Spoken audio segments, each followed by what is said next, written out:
Vamos, denle el aplauso fuerte al Señor, si se quiere poner de pie para honrarle. Señor, a ti toda gloria, honor y alabanza. Todo lo que respira, alabe tu nombre, Señor. Y gracias porque hoy respiramos, alabamos, adoramos, bendecimos tu nombre. Porque solo tú eres digno, tú eres Dios. Estás vivo, estás en medio de nosotros. Porque así dice tu palabra, Señor. Gracias.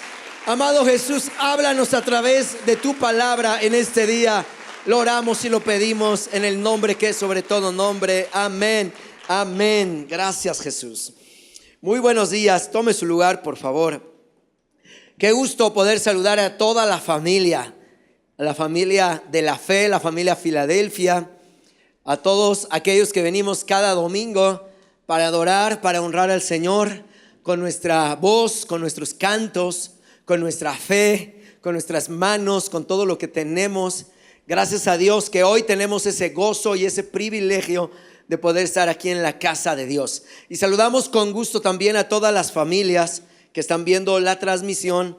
Les mandamos saludos desde Filadelfia, Nesa. Que Dios les bendiga. Pues hoy vamos a hablar un tema que le he titulado Generación Incrédula. Eso lo dijo el Señor Jesús a un grupo de personas que en unos minutos vamos a ver a quienes se los dijo. Estamos muy cerca o estamos entrando a un avivamiento ya. Por muchos lugares de la nación al menos, y con pastores amigos que tenemos el gusto de conocer a algunos pastores en la nación, ya se está oyendo, ya se está viendo, ese mover de Dios está más cerca. Dios está visitando y despertando a su iglesia. La iglesia comienza a tener fuego otra vez.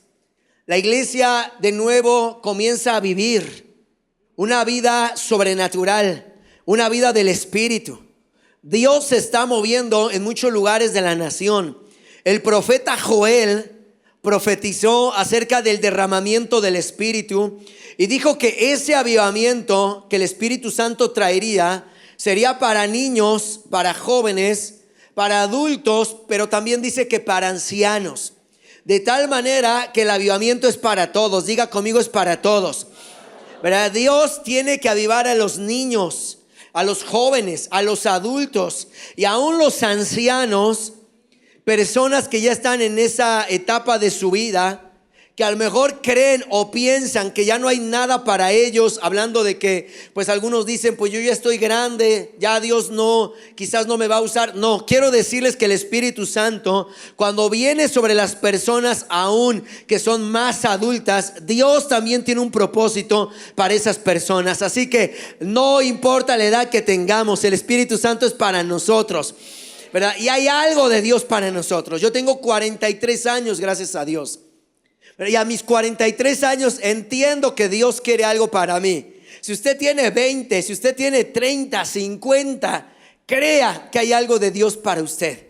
Y lo que Dios quiere hacer con nosotros y a través de nosotros es algo sobrenatural, algo glorioso. En tiempos de avivamiento las cosas cambian.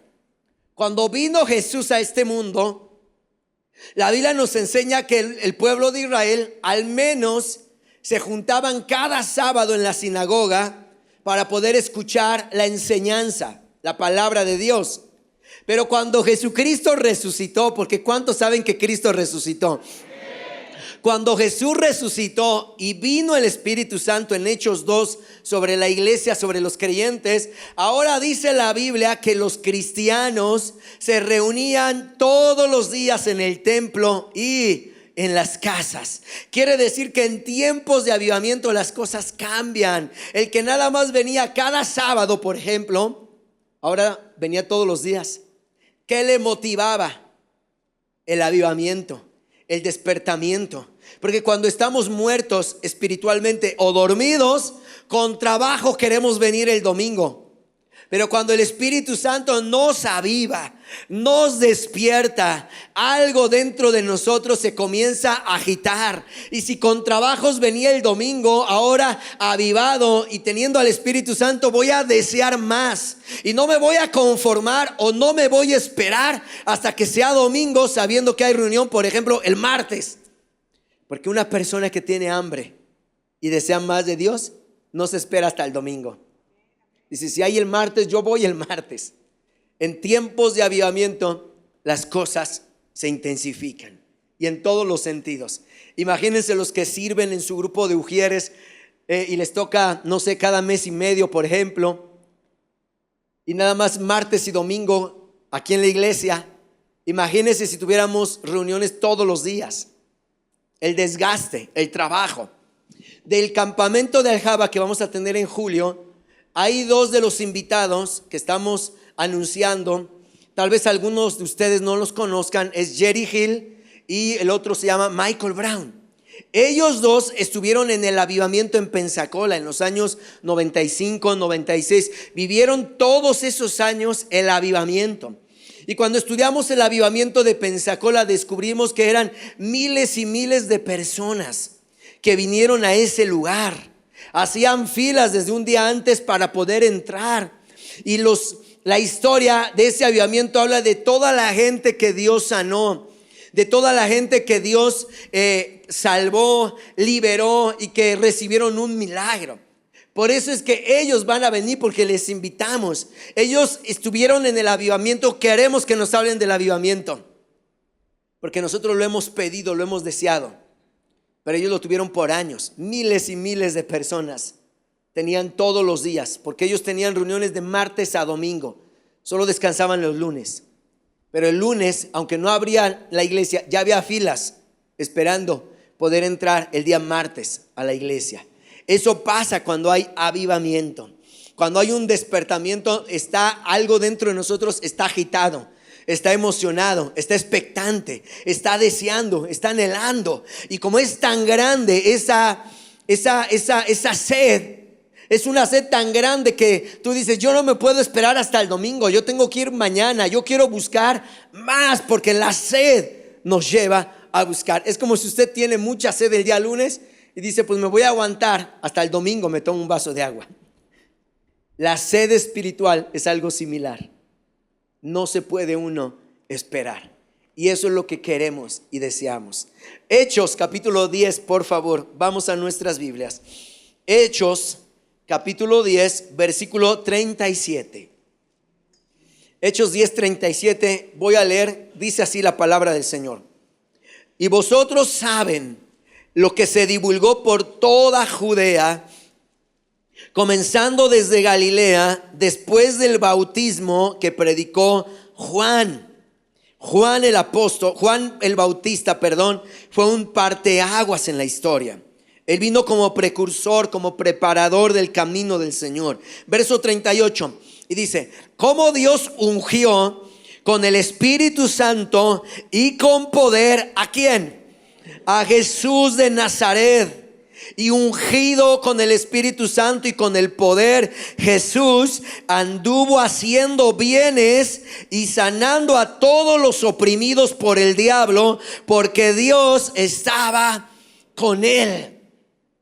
La Biblia dice que Dios ungió a Jesús con el Espíritu Santo.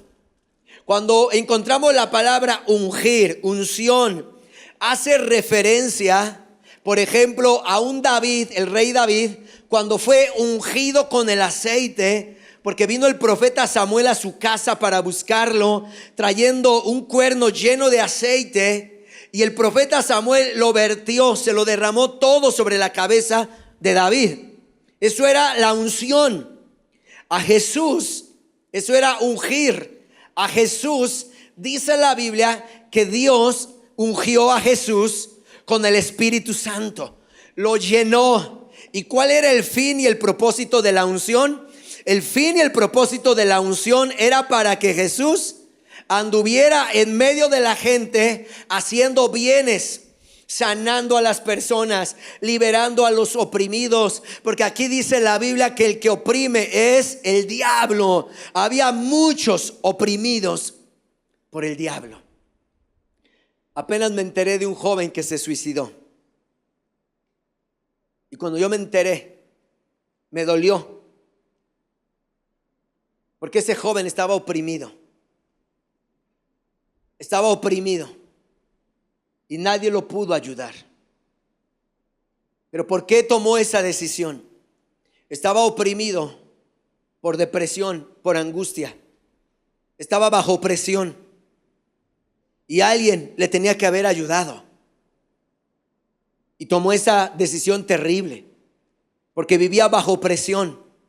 La Biblia dice que Jesús anduvo haciendo bienes, sanando, liberando a todas las personas que estaban bajo opresión, bajo una carga, una opresión como de una deuda, una opresión como de una enfermedad, una opresión. Jesús vino a este mundo y dice la Biblia que hacía bienes. ¿Por qué hacía bienes? Porque Él tiene misericordia, pero Él tenía poder, Él tenía la unción del Espíritu Santo, y por eso a donde Él llegaba y encontraba fe, ahí sucedían los milagros. Ahora vamos a Marcos capítulo 6, por favor. Marcos capítulo 6 y el versículo 1. El título en mi Biblia dice Jesús en Nazaret. Nazaret es el lugar donde Jesús creció. Dice la escritura en el verso 1: salió Jesús de allí y vino a su tierra, y le seguían sus discípulos. Y llegado el día de reposo, comenzó a enseñar en la sinagoga, y muchos, oyéndole, se admiraban y decían, ¿qué decían? ¿De dónde tiene estas cosas? ¿Y qué sabiduría es esta que le es dada? Y estos milagros que por sus manos son hechos. O sea, las personas conocían a Jesús porque Jesús había crecido en este lugar llamado Nazaret. Y cuando Jesús llega, habían conocido esas personas a un Jesús que era normal hasta sus 30 años, que ayudó a su padre, que tuvo la profesión o el oficio de carpintería. Pero ahora Jesús ya está ungido con el Espíritu Santo. Las señales y los milagros están sucediendo a donde quiera que llega Jesús. Y esas personas que conocían al Señor decían, ¿de dónde tiene esta sabiduría, estos milagros? ¿De dónde las agarró? No se explicaban de dónde. Aunque Hechos 10:38 a nosotros ya nos dice de dónde vino todo esto, de dónde vino el poder de Jesús, porque el Espíritu Santo lo había ungido. Y dice el versículo siguiente, el 3: ¿no es este el carpintero, hijo de María, hermano de Jacob, de José, de Judas y de Simón? ¿No están también aquí con nosotros sus hermanos? Y se escandalizaban de él. Mas Jesús les decía: no hay profeta sin honra, sino en su propia tierra y entre sus parientes y en su casa. Y fíjese bien lo increíble en el verso 5, lo triste. Y no pudo, diga conmigo, no pudo hacer allí ningún milagro, salvo que sanó a unos pocos enfermos, poniendo sobre ellos las manos, y estaba asombrado de la incredulidad de ellos. ¡Wow! Hechos 10:38 nos decía que Jesús había sido ungido. Los milagros que Cristo hacía, nadie más los había hecho en la tierra. No había registro. Todas las cosas sobrenaturales y gloriosas que Jesús había hecho, no había nadie más que las hubiera hecho de esa manera. Jesús le hablaba al viento y el viento obedecía. El mar, todo sucedía. Todos los milagros ocurrían donde estaba Jesús. Pero hubo un problema en Nazaret. Cuando Jesús ya llegó a Nazaret, a su tierra, la Biblia dice que Jesús no pudo hacer allí ningún milagro. Pero encontramos en la Biblia historias o la narrativa de los evangelios, que por ejemplo fue a Genezaret, otra ciudad, y ahí hizo muchos milagros. Entró en otra comunidad, en otro poblado, y hacía milagros. ¿Por qué en Galilea no sucedieron los milagros? La Biblia dice que las personas de Galilea se escandalizaban de Jesús. Y Jesús dijo: aquí no hay honra. O sea, en otras palabras, quiero decirles algo. La gente de Nazaret, como conocía a Jesús, no creían que él pudiera tener esa unción para milagros. Y decían, si es el hijo del carpintero, su papá se llama José, su mamá se llama María, sus hermanos están entre nosotros. Y dice la Biblia que Jesús se asombraba, dice así, que Jesús estaba asombrado de la incredulidad de ellos. Quiero decirles, había dos cosas en Nazaret. Había un menosprecio hacia Jesús y también había incredulidad. Cuando hay menosprecio y cuando hay incredulidad, el cielo se cierra y no suceden los milagros. ¿Cómo Jesús pudo hacer cientos de milagros en muchas ciudades y aquí no pudo hacer ninguno? Quiere decir que los milagros suceden cuando llega Jesús, claro, pero cuando también nosotros tenemos fe. Fe para creer en el milagro, fe para recibir aquella necesidad que estamos buscando. Por ejemplo, aquel hombre, el centurión romano que vino delante del Señor Jesús a suplicar por la sanidad de su siervo. Jesús le dijo, yo voy a ir y le voy a sanar. Ese romano que tenía tanta fe le dijo, Señor, no soy digno de que entres bajo mi techo, solamente di la palabra y mi siervo sanará. Y dice la escritura que Jesús se asombró de la fe de este hombre. Y Jesús le dice, hágase conforme a tu fe. O sea, a distancia Jesús hizo un milagro solamente con decir la palabra. Pero en Nazaret, estando físicamente y presente Jesús, no sucedió ningún milagro. Eso que pasa en Nazaret a veces está sucediendo en muchas casas de personas que no reciben su milagro. Por ejemplo, los de Genezaret o los de otras ciudades como Betania están recibiendo su milagro o los milagros como en Capernaum, pero en Nazaret no está pasando nada. Y pudiéramos decir, bueno, es el mismo Jesús, es el mismo Señor, es el mismo Dios, pero ¿por qué aquí en mi casa no sucede nada? Donde hay menosprecio y donde hay incredulidad, ahí el cielo se cierra y no hay ningún milagro.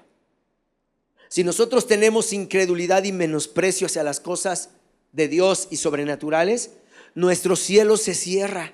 Y los de Capernaum pueden estar celebrando. Allá en Capernaum Jesús está sanando a los cojos. Allá en Capernaum, por ejemplo, están recibiendo vista a los ciegos. Y los de Nazaret no están teniendo nada. Es el mismo Dios, es el mismo Maestro. La diferencia es el corazón. Cuando no hay fe, los milagros no suceden. Algo pasa, el cielo se cierra y no ocurren los milagros. Miren, adelante, unos capítulos. Marcos capítulo 9. Marcos capítulo 9 y el versículo 14. Dice la palabra del Señor así: cuando llegó a donde estaban los discípulos, vio una gran multitud alrededor de ellos y escribas que disputaban con ellos. Y enseguida toda la gente, viendo al Señor, se asombró y corrieron al Señor a saludarle. Mire, hay una historia aquí interesante. Jesús, dice en los versículos anteriores de lo que acabo de leer, que Jesús había subido al monte con 3 de sus discípulos, Pedro, Juan y Jacobo. Jesús se había transfigurado, lo que conocemos como la transfiguración, algo sobrenatural. Los 3 discípulos que estaban Jesús estaban viendo algo sobrenatural. Estaba pasando algo increíble, aquella transfiguración del Señor. Pero Jesús está arriba en el monte con 3 discípulos, pero abajo se quedaron los otros 9. Los otros 9 son los que están presenciando esto que leímos. Estos 9 discípulos están esperando al maestro porque está en el monte orando con 3 de los discípulos. Los otros 9 están abajo esperando al maestro, y una gran multitud se ha juntado porque quieren ver a Jesús. Quieren ver al Señor, pero entre ellos Hay personas necesitadas, están los discípulos, pero la Biblia dice que estaban los escribas. ¿Quiénes eran los escribas en el tiempo de Jesús? Los escribas eran las personas que transcribían todos los textos sagrados, los transcribían para hacer otras copias, para tener más copias y poder tener acceso a leer la Biblia como lo conocemos hoy en día, la palabra. Los escribas tenían que transcribir la Biblia, la ley, los rollos, los profetas. Los escribas eran personas inteligentes, por eso tenían que hacer esa labor, pero aunque eran inteligentes, a ellos, como entendemos, no les había sido revelado lo sobrenatural. Solamente se dedicaban a transcribir lo que decía la ley, pero ellos estaban ajenos a todo lo sobrenatural. Ahora, el versículo siguiente, el 16. La gente vino a saludar a Jesús cuando él descendió del monte, y Jesús les pregunta a todos: ¿qué disputan con ellos? Porque se estaba armando ahí un conflicto. Y el versículo 17, respondiendo uno de la multitud le dijo: Maestro, traje a ti mi hijo, que tiene un espíritu mudo, no habla, el cual donde quiera que le toma, le sacude y echa espumarajos y cruje los dientes y se va secando. Y dije a tus discípulos que lo echaran fuera. ¿Y qué dice lo siguiente? No pudieron. ¿Quiénes no pudieron echar el espíritu? Los discípulos. Ellos no pudieron echar fuera ese espíritu que había poseído, tomado la vida de este joven. Muchas personas hoy en día creen que las sanidades, como decía nuestro pastor la semana pasada del cesacionismo, muchas personas piensan o creen que las sanidades milagrosas o divinas ya no ocurren hoy en día. Pero también otros ya no creen que los demonios pueden poseer a una persona o lo pueden atormentar. La Biblia nos dice que el ministerio de Jesús se enfocó en predicar el evangelio, las buenas noticias, pero el ministerio de Jesús también estaba dirigido hacia las sanidades, hacia los milagros y hacia las liberaciones. Aquí hay un padre de familia que tiene un hijo, y la Biblia menciona en pasajes paralelos que era el único hijo que tenía. Y ese único hijo que tiene no está bien, tiene un problema externo, no puede hablar porque dice la Biblia que está mudo. Pero su problema no era algo biológico. El problema de que no hablara ese joven no era algo biológico o hereditario. El problema por el cual ese hombre, ese joven, no podía hablar es porque estaba poseído por un demonio. Y ese demonio no solamente le impedía hablar. Dice la Biblia que cuando lo tomaba, a veces lo aventaba al fuego, a veces lo aventaba al agua. Y el padre dijo: Señor, mi hijo se está secando, se está muriendo. Míralo, está bien delgado, está tan enfermo. Entonces el hombre viene, pero le dice: lo traje a tus discípulos y ellos no pudieron.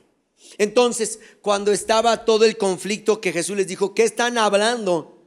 Yo me imagino que los escribas, que no creían en lo sobrenatural, ellos estaban cuestionando, o tal vez se estaban burlando, porque se cree que esos escribas se estaban burlando de los discípulos que no habían podido echar fuera a ese demonio.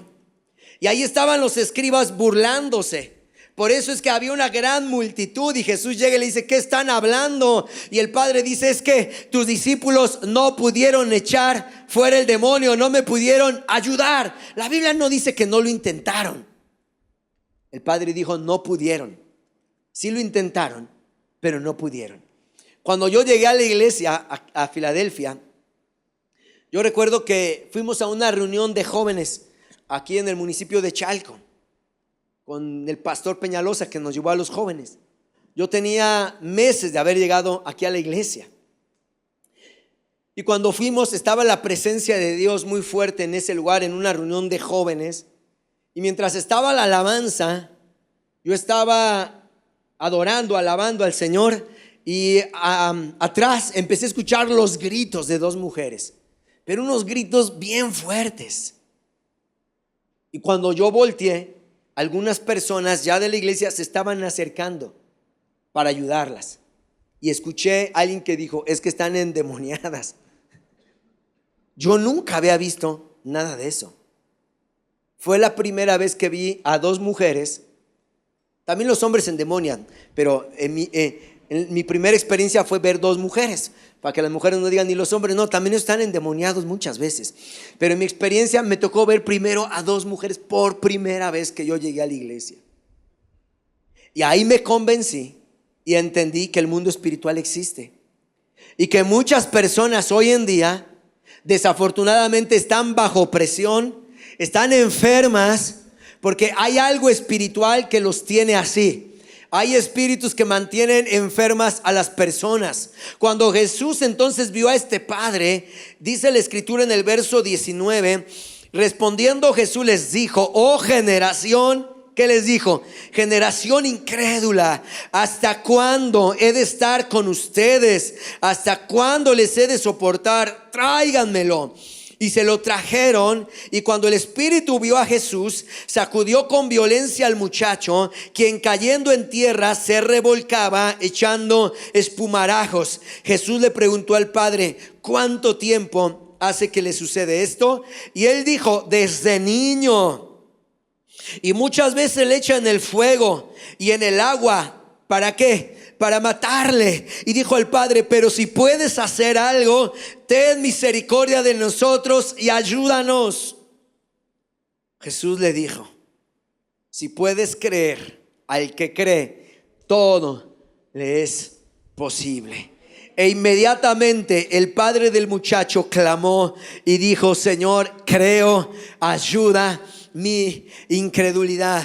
¿Sabe qué hacía falta en ese padre? Tal vez sí trajo al hijo delante de Jesús, porque como decía nuestro pastor la semana pasada, los milagros se tienen que buscar, se tienen que perseguir, se tienen que pedir. Este padre vino con Jesús y le dijo: Señor, ayúdanos, ten misericordia de nosotros. Quiero decirles, este padre estaba desesperado al ver a su hijo. El demonio lo tomaba, lo aventaba al fuego, al agua, lo quería matar. Este padre estaba desesperado y vino con Jesús y le dijo: Señor, ayúdanos, ten misericordia de nosotros. ¿Qué le pidió Jesús? Jesús le dijo: si puedes creer, porque al que cree, Jesús dijo, todo le es posible. Inmediatamente el hombre dijo: creo, pero ayuda a mi incredulidad. O sea, ¿creía o no creía? Sí creía, pero todavía tenía incredulidad. Nosotros estamos aquí porque creemos en Jesús, pero quizás en algunos haya todavía un poco de incredulidad o un mucho. Creemos.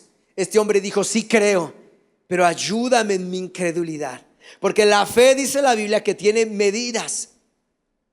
Dios nos dio a cada uno de nosotros una medida de fe.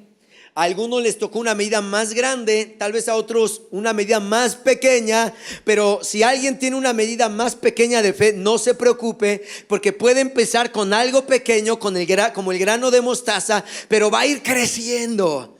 Va a ir creciendo esa fe. La fe crece, la fe va aumentando. Es una fe que va creciendo, una fe viva. Entonces el hombre clamó y dijo: Señor, ayuda a mi incredulidad. Verso 23. Y cuando Jesús vio que la multitud se agolpaba, reprendió al espíritu inmundo, diciéndole: espíritu mudo y sordo, yo te mando, sal de él y no entres más en él.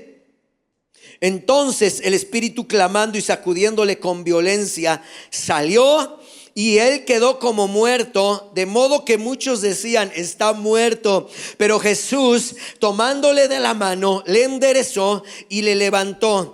Cuando él entró en casa, sus discípulos le preguntaron aparte: ¿por qué nosotros no pudimos echarle fuera?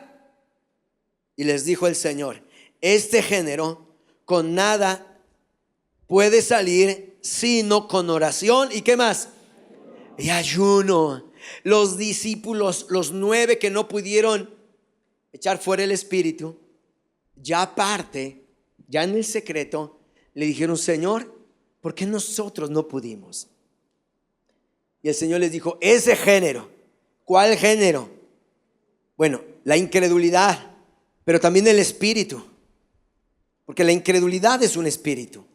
Ese género, la incredulidad y los espíritus, no pueden salir sino con oración y ayuno. De tal manera que una persona que no ora no tiene poder. Una persona que no ayuna tampoco tiene poder. Puede tener fe, porque la fe viene por oír la palabra. Pero la oración y el ayuno traen la unción y la autoridad para echar fuera a los demonios. A muchas personas no les gusta ayunar. En la aljaba, en la escuela de la aljaba, nuestros alumnos de música, misiones y teología tienen que ayunar un día a la semana. Ayunar cuesta, y cuesta mucho. Cuesta trabajo dejar de comer, porque nos gusta más comer, cenar, desayunar rico. Pero Jesús les decía: esto no sale sino con oración y ayuno. De tal manera que a veces va a haber una necesidad grande que vamos a tener que dejar de comer para apelar a lo milagroso, a lo sobrenatural. Quiero decirles algo, iglesia: Jesús es el mismo, dice la Biblia, ayer, hoy y por los siglos de los siglos. Jesús sigue sanando, Jesús sigue liberando, Jesús quiere hacer más milagros, pero necesitamos tener fe. Mire, qué terrible es leer un libro sobrenatural y no creer en lo sobrenatural. Qué triste es leer tantos milagros que Dios hizo y no creer en los milagros. Hasta parece una contradicción leer la Biblia y no creer en los milagros. Desde que nosotros nos hicimos cristianos, Dios quiere que nosotros creamos en lo sobrenatural. La palabra cristiano se le dio a los discípulos en el libro de Hechos. Cuando estaba Jesús presente, le llamaban discípulos, apóstoles. Cuando vino el Espíritu Santo sobre los apóstoles y sobre los 120, ellos empezaron a ser usados en milagros y en sanidades. Y la Biblia dice que las personas veían a los discípulos del Señor hacer milagros, sanidades, liberaciones, Dios a través de ellos, y las personas les dijeron: ustedes son cristianos. Porque la palabra cristiano significa pequeño Cristo, y Cristo significa el ungido. Jesús fue ungido para hacer milagros, sanidades, liberaciones. Entonces, cuando las personas veían a los apóstoles hacer milagros, ellos decían: tú eres un pequeño Cristo, tú eres como el Cristo. Ustedes son cristianos. Entonces entendemos que el origen de la palabra cristiano tiene que ver con gente que cree en lo sobrenatural y que ve lo sobrenatural, pero que tiene fe para ver lo sobrenatural. Nuestra fe tiene que creer en lo sobrenatural. Un día, aquí en la iglesia, nosotros, como hasta ahora, estábamos orando por enfermos, creyendo que Dios puede hacer milagros. Pero un día nuestra fe fue más allá y decidimos llevar nuestra fe a otro nivel. La Biblia dice que el que tiene fe pero no tiene obras es como si su fe estuviera muerta, pasiva, seca. Entonces decidimos llevar nuestra fe a otro nivel. Orábamos por enfermos, orábamos por personas que necesitaban una sanidad en su cuerpo, pero nunca nos habíamos atrevido a orar por una persona que ya hubiera muerto, por una resurrección. Porque en Juan capítulo 11, Jesús fue a la tumba de Lázaro, un amigo de él que vivía en Betania, que estaba enfermo, y le mandaron a decir: Señor, el que amas, tu amigo está enfermo. Jesús estaba ocupado en otro lugar. Llegó a Betania, pero ya tenía 4 días el hombre de haber muerto. Los familiares, las hermanas de Lázaro, ellas le dijeron al Señor: si tú hubieras estado aquí cuando él estaba todavía enfermo, hubiera podido sanar y no hubiera muerto.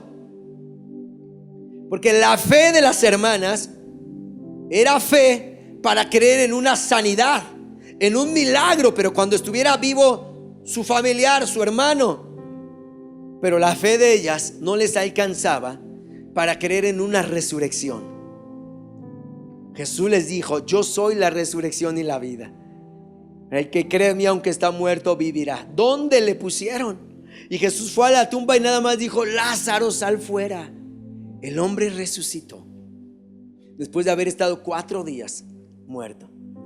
Y Jesús, antes de irse, dijo: todas las obras que yo he hecho, ¿alguien recuerda qué dijo el Señor? Ustedes también las harán, y aún obras mayores. Cristo nada más estuvo 3 años, de los 30 a los 33 años de su vida, como maestro, como Mesías, como el ungido, como el Salvador, y ascendió a los cielos después de haber resucitado. 3 años de ministerio y todo lo que hizo el Señor.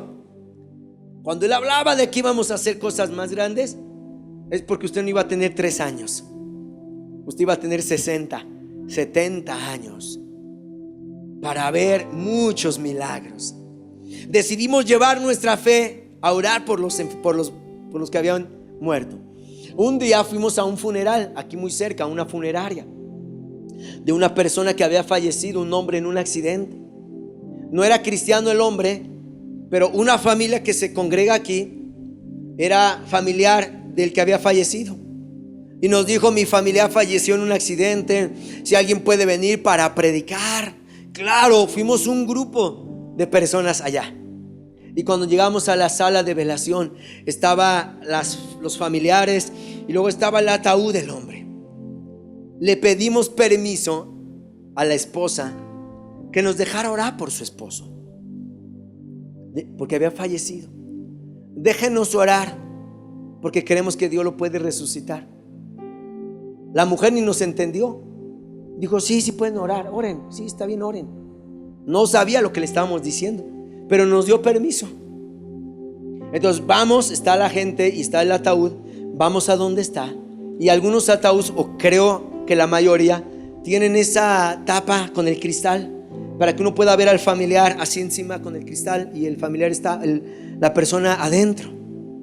Le pedimos permiso. Yo no quería orar encima del cristal, porque Jesús dijo: estas señales seguirán a los que creen, pondrán sus manos y sanarán. Yo le dije: denos permiso de alzar la tapa para orar.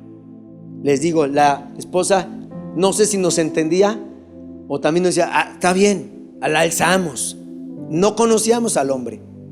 Yo recuerdo que alzamos la tapa y yo decidí orar por él. Puse mis manos aquí en su pecho. Su pecho estaba frío. Puse mis 2 manos en su pecho y comencé a orar. Recordé lo que dice Ezequiel 37 y empecé a orar: Espíritu de Dios, ven de los 4 vientos, sopla vida sobre estos huesos. Jesús, tú venciste la muerte, tú eres la resurrección y la vida. Comencé a orar con la palabra y con fe, y como no nos gusta orar despacio, como no nos gusta orar murmurando ni sollozando, no, yo no iba a orar despacio para disimular lo que yo estaba haciendo. No era una oración disimulada, era una oración directa de fe. Y oramos: en el nombre de Jesús, levántate, toda muerte es vencida en la cruz del Calvario. Ven, Espíritu Santo, y sopla vida sobre este hombre. Era imposible que la gente no nos escuchara. Todos nos escucharon. Oré y oré y oré. Y quiero decir que nada sucedió. No pasó el milagro. Bajé la tapa. Dije: Señor, ahora ayúdame a predicarle a los vivos para que estos sí reciban algo. Les prediqué a los vivos, recibieron a Cristo y me vine. Y luego otra vez otro muerto y la misma oración. Un día, el 2 de julio del año 2013, mi papá me habló en la madrugada y me dijo: tu hermano Ulises tuvo un accidente y falleció. Él tenía 28 años. Yo creo que algunos quizá todavía lo recuerdan. Era la madrugada y me dijo: tu hermano Ulises falleció en el accidente. Me levanté, Viajé porque estaba en Michoacán, donde se accidentó mi hermano. Viajé en mi auto hasta Michoacán. Llegué a donde lo tenían. Entré porque les pedí permiso que me dejaran entrar. Entré a donde estaba mi hermano. Mi hermano estaba tendido. Tenía tal vez unas 5 o 6 horas de haber fallecido. Estaba mi hermano tendido en la plancha. Y cuando yo entré, inmediatamente fui sobre él, sobre su pecho y su cabeza, y empecé a orar en el nombre de Jesús. Espíritu Santo, ven de los 4 vientos, sopla vida sobre mi hermano, sobre sus huesos, sobre su carne. Estaba orando con todas mis fuerzas. Yo tenía la fe, tenía lágrimas en mis ojos, tenía toda la fe. Yo creía que Dios podía resucitar a mi hermano de los muertos. Clamé con todas mis fuerzas. No me importaba que estaban a un lado la gente de ahí del MP, ahí en las autoridades. No me interesaba. Yo quería ver el milagro de resurrección en mi hermano. Y yo le decía: Señor, si tú no lo resucitas, lo va a tener que sepultar. Después de orar mucho tiempo, la gente, la policía vino y me dijo: tú ya no puedes estar aquí. Le dije: es mi hermano. Me dijo: de todas maneras. Y me sacaron. Mi hermano no resucitó. Tuve que sepultar a mi hermano. Sepulté a mi hermano, pero no sepulté mi fe. Sigo creyendo en lo sobrenatural. Sigo creyendo en los milagros. Sigo creyendo que Jesús, tal vez el siguiente que oremos por él, Dios lo pueda resucitar. Dios es soberano. A veces el milagro no ocurre, a veces no pasa, pero nos tenemos que arriesgar. Y después oramos por Kenneth, un joven misionero que falleció. Oramos por él para que Dios lo resucitara mucho tiempo. No pasó nada. Y luego oramos por Lorena, la pastora en Guadalajara. Viajamos con el pastor Peñalosa apenas, orando por una resurrección. Oré con todas mis fuerzas hasta que mi garganta ya no daba más. Y no pasó nada. Y he orado por muchas personas así. Pero sigo creyendo, porque digo: quizás el siguiente va a resucitar y ese hombre va a traer gloria al nombre de Jesús, y la gente va a creer y la gente va a asombrarse que Dios, que Cristo siga haciendo milagros. Pero quiero decirte algo, iglesia: atrévete, lleva tu fe a otro nivel, lleva tu fe al límite. No importa que quedes en ridículo. Yo muchas veces he quedado en ridículo cuando voy y les digo: déjeme orar porque Dios lo puede resucitar. Y después de orar y clamar, y si no pasó nada, a veces la gente puede decir: qué ridículo, qué ignorante. No me interesa quedar en ridículo, porque quiero ver milagros. Y es imposible que yo no crea en los milagros. Creo en Dios, creo en los milagros porque creo en Dios. Atrévete tú también a orar. Si tienes algún familiar enfermo, atrévete a orar. Si tienes a alguien que está necesitado, si tienes a alguien enfrente de ti que tiene cáncer, yo no lo sé, atrévete a orar. Dios puede usar al que cree. Jesús dijo: al que cree, todo le es posible. No importa si tienes medio año en la iglesia, no importa si acabas de llegar hoy y mañana oras por un enfermo. Con toda tu fe, la fe activa los milagros, no el tiempo que llevas en la iglesia. Podemos tener muchos años en la iglesia. Los años dentro de una iglesia no activan los milagros. Es la fe. La fe de personas como usted y como yo, que creemos, que atravesamos momentos difíciles. Va a llegar el día, el momento. Tal vez un padre va a tener que clamar por su hijo para que Dios lo sane. Tal vez una mamá va a clamar por su hija. Yo no sé. Pero que te va a llegar el momento y la oportunidad va a llegar. Y cuando estés enfrente de la necesidad, no seamos naturales. No seamos diciendo: pues ya ni modo, así lo quiso Dios. Intenta, atrévete, lleva tu fe a otro nivel, lleva tu fe al límite. No importa que se burlen, no importa que se rían, no importa que estén los escribas diciendo: ya ves, no pudiste. A mí muchos me han dicho: no pudiste.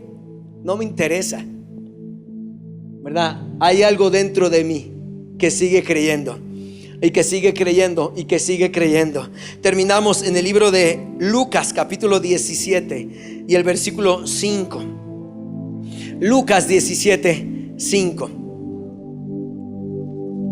Póngase de pie, por favor, mientras lo leemos. Lucas 17:5.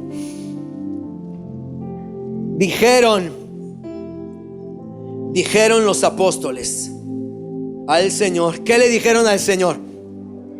Aumentanos la fe. ¿Qué le dijeron los apóstoles a Jesús? Aumentanos la fe, Señor. ¿Cuántos de los que estamos aquí también necesitamos decir: Señor, auméntame la fe para creer en los milagros? No quiero ser incrédulo, no quiero ser escéptico, yo quiero creer en los milagros. Escuché el testimonio de un pastor que Dios lo usa en milagros, mucho. Y en su país es el que más Dios lo ha usado en su país para traer avivamiento. Y escuché una prédica de él donde narraba cómo lo ungieron a él y a su esposa. Él platica que un día alguien le dijo: te vamos a ungir. Fueron él y su esposa, y dice que los ungieron con aceite. El aceite dice que fue tanto que literalmente su traje y los vestidos de su esposa todos estaban llenos de aceite. Cuando terminó todo, el esposo le dijo a su esposa: te invito a un café. Y la esposa le dijo: pues pero vámonos a cambiar primero. ¿Cómo vamos a ir así? Y el varón, el hombre, le dijo: no, así vamos. Y narra, cuando llegaron al restaurante donde fueron a cenar, dice: el aceite todavía seguía escurriendo. Los meseros y la gente de alrededor nos veían cómo teníamos todo esto. Y el hombre volteó a ver a su esposa y le dijo: quiero decirte algo. Nunca nos vamos a avergonzar de la unción que Dios puso en nosotros, ¿verdad? Nunca nos vamos a avergonzar. Cuando yo escuché esto, yo también digo amén. Yo no me voy a avergonzar de la unción que Dios está poniendo en nosotros. Una unción para creer en los milagros. Otros van a decir: locos, fanáticos, religiosos, no me interesa. Como dijo aquel hombre, no nos vamos a avergonzar de la unción que está poniendo Dios en nosotros. Y si Dios nos está provocando para creer en lo sobrenatural, iglesia, entonces como los apóstoles hay que decir: Señor, aumentanos la fe. Porque a lo mejor ahorita no necesitamos la fe porque no tenemos la necesidad de enfrente. Pero cuando llegue la necesidad, ahí es donde ya necesitamos tener la fe. La fe para creer en los milagros. Y si usted oró por uno, por dos y no pasó nada, sígalo intentando. ¿Qué es más fácil que vea? ¿El que nunca cree y no se atreve? ¿O el que se atreve? ¿Pero quién va a ver un milagro? ¿Quién es más fácil que lo vea? El que se atreve, el que lo cree, el que es un loco, el que dice: yo me bajo de la barca como Pedro, aunque después nos estemos hundiendo. Pero el punto es atreverse. Si Jesús dijo: ven, hay que ir. Si Jesús dijo: estas señales seguirán a los que creen en mi nombre, pondrán las manos sobre los enfermos.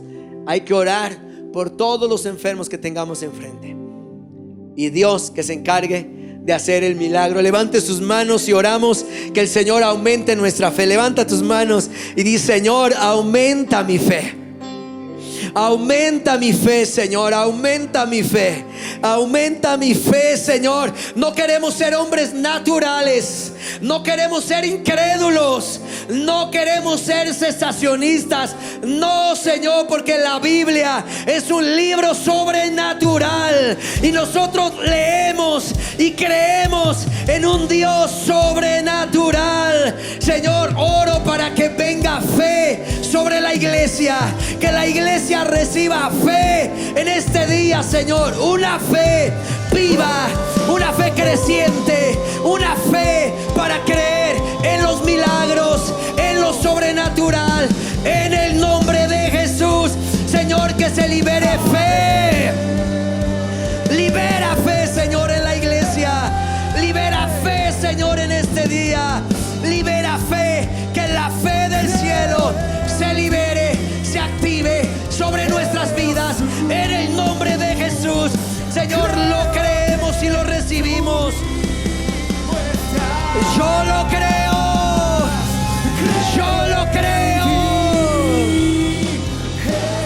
Yo lo creo, Jesús. Yo lo creo.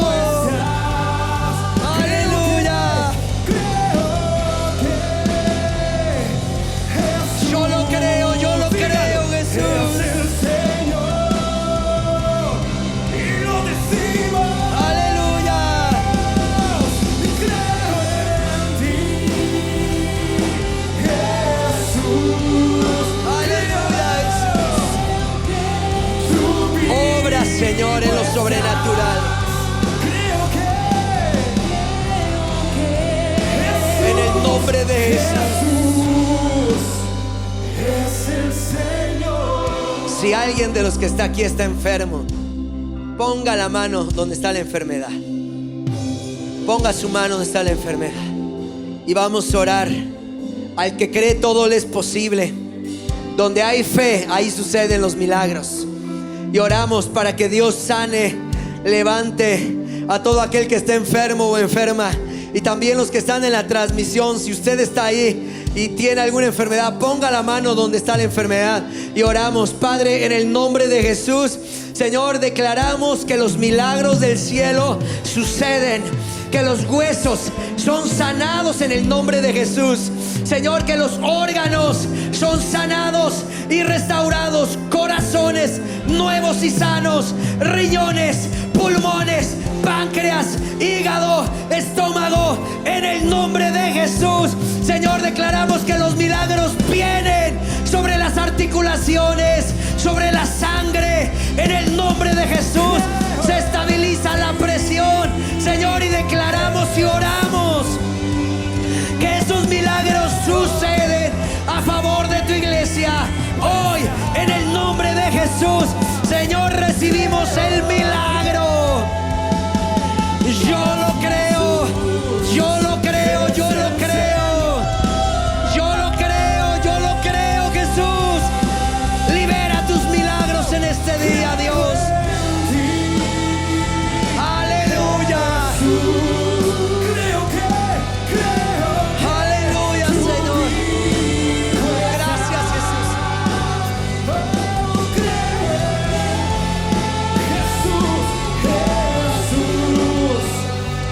Es el Señor. Levante sus manos conmigo y diga: Señor, yo lo creo. Gracias por sanarme.